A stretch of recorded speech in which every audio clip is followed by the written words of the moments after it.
सीतापुर गांव में एक बहुत पुरानी हवेली थी। उसी हवेली में सावित्री जी और उनके पति रामलाल जी रहा करते थे। उनके 3 बेटे और 3 बहुएं थीं, पर अब बस 2 ही बहुएं थीं जो इस घर को संभाले हुए थी। बड़ी बहू, जिसे सब सुनीता दीदी कहते थे, और सबसे छोटी काव्या। सुनीता दीदी का स्वभाव थोड़ा रूखा था, पर वो काम की पक्की थी। उसके 2 बच्चे शहर में पढ़ते थे, जिसका सारा खर्च दीदी और उसके पति ही उठाते थे। इसीलिए दीदी को हमेशा लगता था कि इस घर की सारी दौलत पर उनका ज्यादा हक है। दूसरी तरफ काव्या थी। वो शांत और सीधी थी।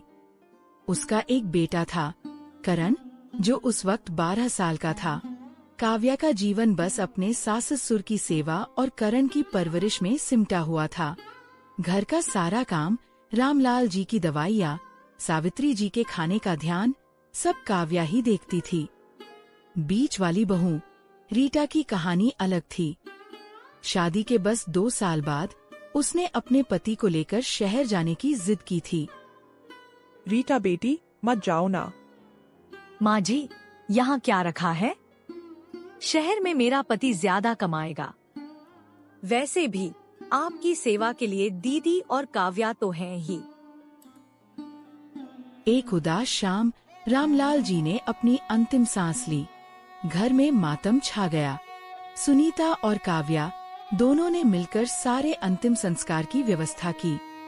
लेकिन जैसे ही 13वीं का काम खत्म हुआ, अगले ही दिन रीटा और उसका पति एक बड़ी गाड़ी से घर पहुँचे। उनके चेहरे पर दुख कम और कोई दूसरी ही बेचैनी ज्यादा दिख रही थी। शाम को जब सब चाय पी रहे थे, रीटा ने बात छेड़ी। माँ जी, मैं जानती हूँ अभी सही वक्त नहीं है, पर अब पापा जी नहीं रहे तो हमें कुछ चीजें साफ कर लेनी चाहिए। कैसी बातें कर रही हो रीटा? अभी तो उनको मरे हुए टाइम भी नहीं हुआ, तुम्हें जायदाद की पड़ी है। नहीं माँ जी, बात ये है कि मेरे पति को बिजनेस में थोड़ा पैसा चाहिए, और मुझे भी लगा कि अब आप अकेली हैं और ये घर इतना बड़ा है, अब घर का बंटवारा कर लेना चाहिए। सुनीता, जो अब तक शांत बैठी थी, तुरंत इस बात से सहमत हो गई। हाँ माँ जी, रीटा सही कह रही है, चीजें साफ होनी चाहिए। वैसे भी इतने साल हम दोनों ने ही घर और पापा जी को देखा है। रीटा तो इतने सालों से बाहर थी, उसका हिस्सा क्या होगा ये तो देखना पड़ेगा। रीटा तुरंत भड़क गई। दीदी, ये कैसी बातें कर रही हो? हिस्सा तो बराबर का होगा। मैं इस घर की बहू हूँ और मेरा पति इस घर का बेटा है। हम यहाँ नहीं रहे तो क्या हुआ? अपना हक तो नहीं छोड़ सकते ना। हक सिर्फ कागजों पर नहीं होता रीटा। रात रात भर जागकर पापा जी की देखभाल किसने की? काव्या और मैंने। तुम तो बस अभी हिस्से के लिए आई हो। दोनों के बीच तीखी बहस शुरू हो गई। सावित्री जी ने लाचार होकर देखा। काव्या चुपचाप बैठी थी। उसका दिल रो रहा था, ये देखकर कि जिस पिता का अभी मातम भी ढंग से नहीं मना, उनकी संपत्ति के लिए झगड़ा शुरू हो गया है। रात को सावित्री जी ने काव्या को अपने पास बुलाया। काव्या, क्या करो? रीटा और सुनीता दोनों जिद पर अड़ी हैं। ये घर और जमीन, ये रामलाल जी की मेहनत है। मुझे लग रहा है कि मैं सब कुछ खो दूंगी। माँ जी, आप चिंता मत करो, मैं हूं ना। आप बस मजबूत रहो। संपत्ति से ज्यादा जरूरी आपका सुख है। सुख कहाँ है बेटी? मुझे डर लग रहा है कि ये दोनों मुझे घर से ही न निकाल दें।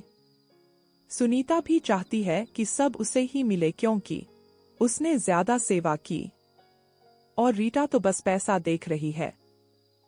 काव्या के मन में एक दर्द था। उसने भी तो उतनी ही सेवा की थी, पर वह कभी इन झगड़ों में पड़ना नहीं चाहती थी। उसे बस अपनी माँ जी का सहारा बनना था। अगले कुछ दिनों तक घर में बस संपत्ति, जमीन और पैसों की बातें होती रहीं। रीटा हर रोज माँ जी को उकसाती। माँ जी, बस आप पेपर्स निकालो और सब बांट दो, झंझट खत्म करो। हमें अपना हिस्सा लेकर जाना है। सुनीता भी हार मानने को तैयार नहीं थी। माँ जी, आप देखो, मेरे बच्चों को शहर में पढ़ाना है, उनके लिए तो मुझे पैसा चाहिए। रीटा तो खुद ही अमीर बन गई होगी बाहर जाकर, हक तो मेरा ज्यादा बनता है। काव्या को लगता था जैसे वह इस पूरे घर में अकेली है। उसका पति, जो इन झगड़ों से दूर रहता था, बस यही कहता था, काव्या, हमें किसी के पैसे नहीं चाहिए, जो माँ जी देंगी ठीक है। पर काव्या को अपनी माँ जी की चिंता थी। वह नहीं चाहती थी कि इस झगड़े में सावित्री जी अकेली पड़ जाए। एक दिन लड़ाई बहुत ज्यादा बढ़ गई। रीटा ने जोर से कहा कि अगर बंटवारा नहीं हुआ तो वह कोर्ट चली जाएगी। ये सुनकर काव्या बुरी तरह टूट गई। उस दोपहर वह बिना किसी को बताए घर से बाहर निकल गई। उसे बस शांति चाहिए थी। वह गांव के बाहर वाले रास्ते पर चलने लगी, जो जंगल की तरफ जाता था। रास्ते में चलते चलते उसने देखा कि दूर पेड़ों के बीच एक पुरानी पत्थर की इमारत दिख रही है। अरे, ये तो कभी देखा नहीं। इतना अंदर जंगल में ये क्या हो सकता है? उसने अपनी दिशा बदली और उस इमारत की तरफ चल पड़ी। वहां पहुंचकर उसने देखा कि वह एक प्राचीन शिव मंदिर था। मंदिर की छत पर काई जमी हुई थी, पर अंदर की मूर्ति पर सफाई थी। शायद कोई पुजारी यहाँ आता जाता था।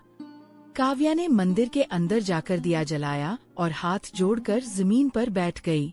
हे महादेव, मेरी सुन लो।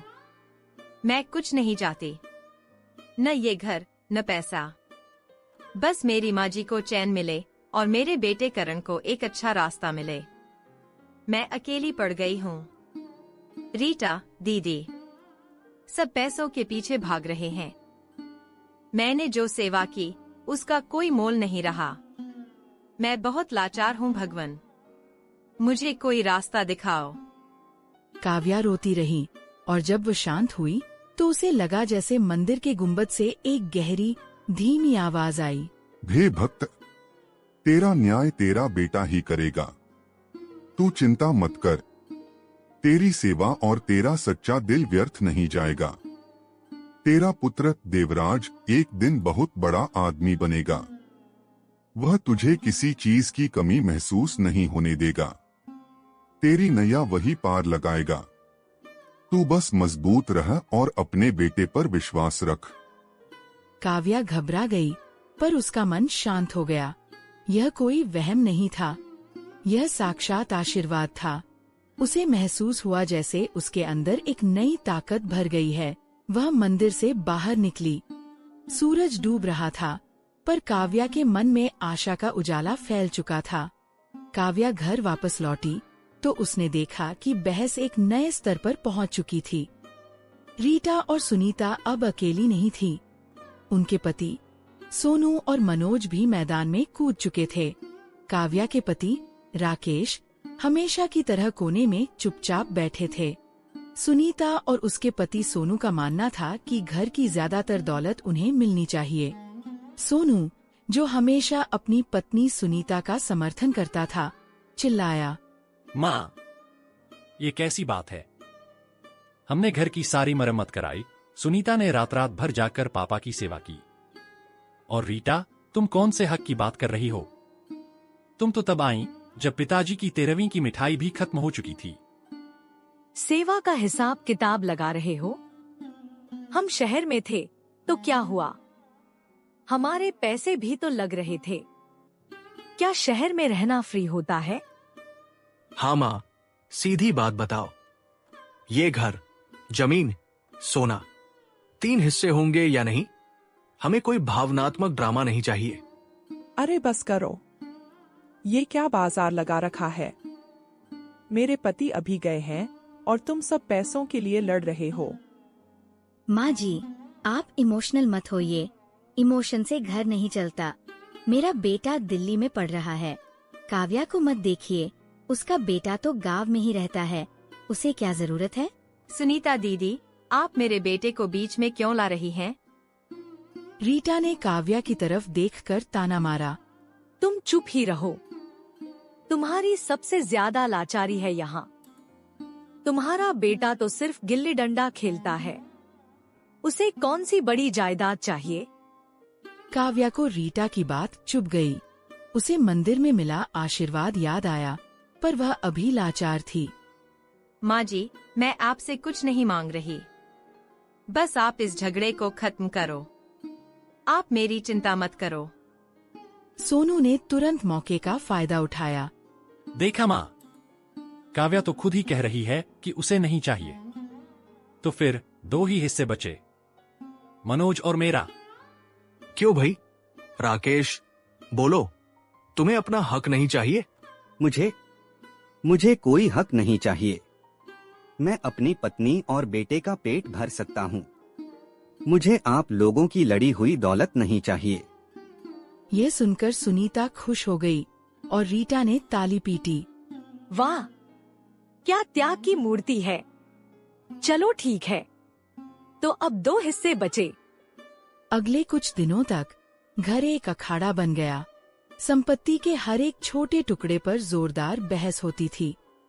एक सुबह बहस रामलाल जी की पुरानी तिजोरी पर शुरू हुई। माँ जी, ये तिजोरी मुझे चाहिए। पापा जी ने मुझे ही इसकी चाबी दी थी, मतलब इमोशनली ये मेरी है। इमोशनली? सुनीता दीदी, क्या तिजोरी पर भी भावना कार्ड खेलोगी? चाबी तो पिताजी ने दी होगी, पर तिजोरी के अंदर का असली माल तो बराबर बटेगा। मनोज एक वकील को लेकर आ गया था। सुनिए माँ जी, अगर आप सही फैसला नहीं करती तो हम लीगल एक्शन लेंगे। ये तिजोरी, ये गाय भैंस, ये ट्रैक्टर, हर चीज की बाजार कीमत लगेगी और बराबर बटेगा। बाजार कीमत? अरे, ये खेत, इस पर मैंने 5 साल काम किया है।